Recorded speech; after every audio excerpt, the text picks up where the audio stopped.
Chapter 12. Self-Deceived Youth. Brother O, I have been shown in vision the dangers of youth. Your case was presented before me. I saw that you had not adorned your profession. You might have done good, and your example might have been a blessing to the youth with whom you have associated.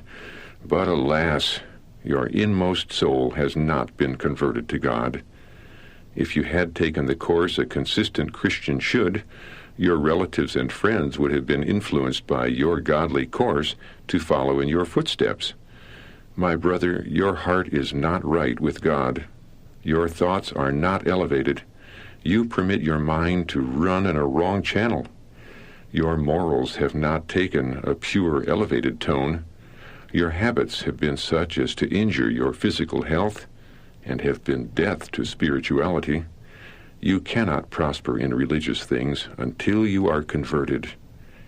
When you realize the transforming influence of the power of God upon your heart, it will be seen in your life. You have lacked a religious experience, but it is not too late for you now to seek God with earnest, heartfelt cries, "What shall I do to be saved?"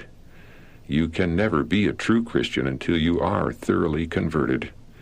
You have been a lover of pleasure more than a lover of God. You have been seeking after pleasure, but have you found real enjoyment in this course? You have sought to make yourself agreeable to young, inexperienced girls. You have had your mind so much upon them that you could not direct it upward to God and heaven.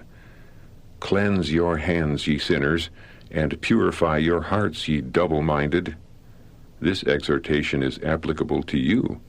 You need to learn the ways, the will, and works of God. You need pure and undefiled religion. You need to cultivate devotional feelings.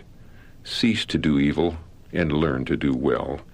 The blessing of God cannot rest upon you until you become more like Christ. I am pained as I see the lack of godliness with the young. Satan takes the mind and turns it in a channel which is corrupt. A self-deception is upon many of the young. They think they are Christians, but they have never been converted. Until this work shall be wrought in them, they will not understand the mystery of godliness. There is no peace to the wicked. God requires truth and sincerity of heart.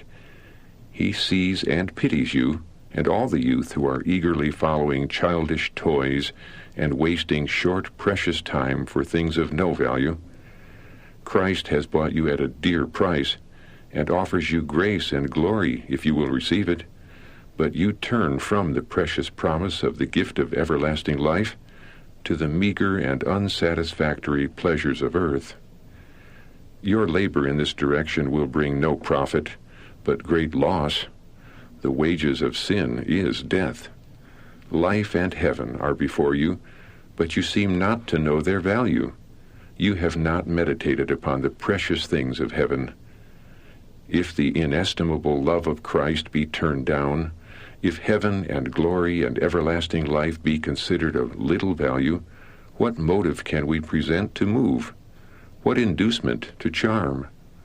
Will foolish sports and a round of exciting pleasures attract the mind and separate from God and deaden the heart to his fear?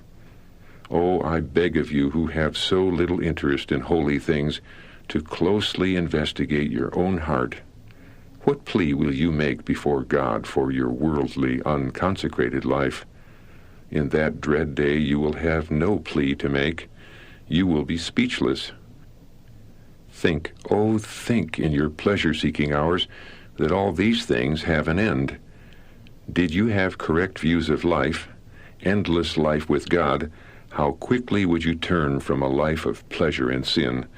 How quickly would you change your mind, your course, and your company, and turn the strength of your affection to God and heavenly things?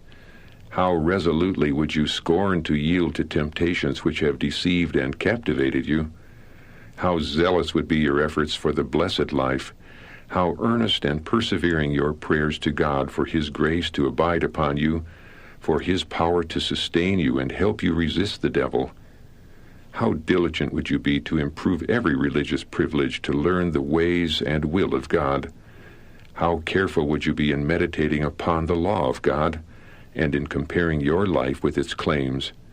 How fearful would you be lest you sin in word or deed, and how earnest to grow in grace and true holiness? Your conversation would not be on trifling things, but in heaven.